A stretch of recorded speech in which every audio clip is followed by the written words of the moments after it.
এটা বাবা একেবারে বাস্তব কথা।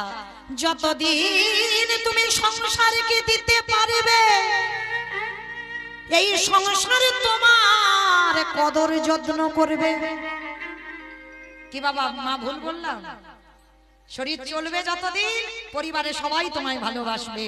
যতদিন তুমি চাকরির পেনশনের টাকাগুলো তুলে দিতে পারবে, দু ব্যাগ ভর্তি বাজার করে সংসারে দিতে পারবে, এই সংসারে তুমি খুব আদরের হবে।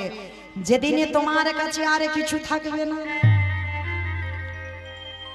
যেদিনে তুমি এই চরণে ভালো করে দাঁড়াতে পারবে না, যেদিন দুহাত ভরে রোজগার করতে পারবে না, যেদিন তুমি কানে আর কিছু শুনতে পাবে না, এই জিহ্বাতে কৃষ্ণ নামে আর বলতে পারবে না, এই নয়নে আর কৃষ্ণ দর্শন ভক্ত চরণ দর্শনে আর হবে না, যেদিন তোমার